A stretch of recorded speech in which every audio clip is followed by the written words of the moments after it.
अज्ञानतिमिरोन्मन्थं प्रणमामि दिवाकरं ज्ञानपद्मप्रबोधाय हृत्स्थं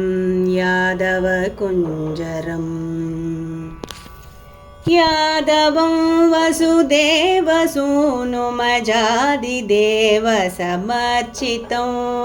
रुक्मिणीवदनाब्जबाल दिवाकरं सुगुणाकरं पाण्डुसूनुसुहृत्तमो द्रुपदात्मजा प्रियकारिणो धातराष्ट्रभयङ्करं प्रणमामि यादवकुञ्जरं वल्लवीजनचूचुकामधुपाश्रिताङ्घ्रिसरोरुहं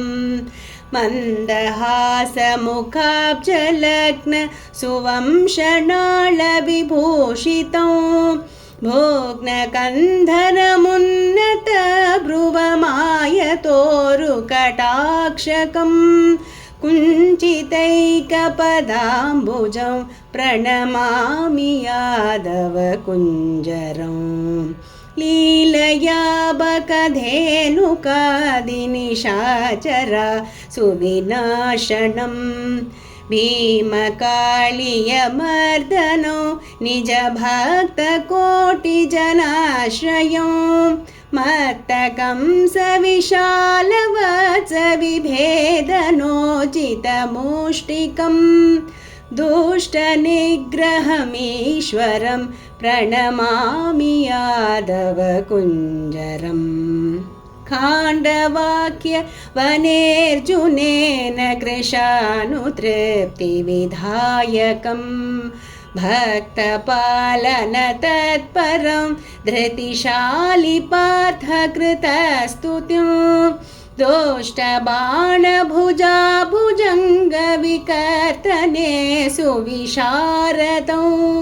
भूतनाथ गणस्तुतं प्रणमामि यादवकुञ्जरम् मागधादिनिबर्हणो युधि भीमसेन जयावहं राजसूयमखार्जितो शिशुपालशापविमोचनं पाण्डवार्थचिकीर्षया कृतदौत्यभक्तवशं वदौ सव्यसाचिरथस्थितं प्रणमामि यादवकुञ्जरम्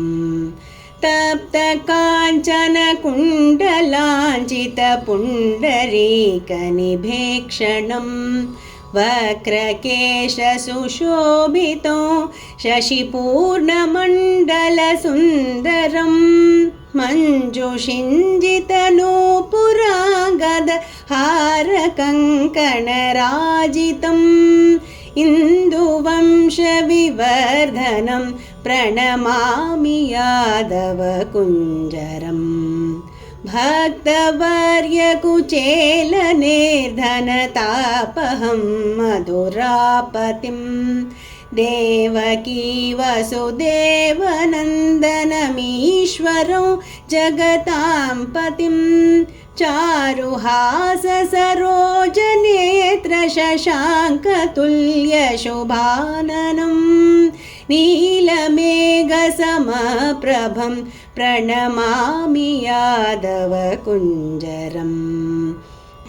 यादवाष्टकमिष्टसाधनमापदादिनिवारणं भक्तिमुक्तिफलप्रदो धनधान्यसन्ततिवर्धनं वासुदेवपदाम्बुजद्वयसन्ततार्पितचेतसा गीयतामिदमादरेण समस्तवाञ्छितसिद्धये गीयतामिदमादरेण समस्तवाञ्छितसिद्धये।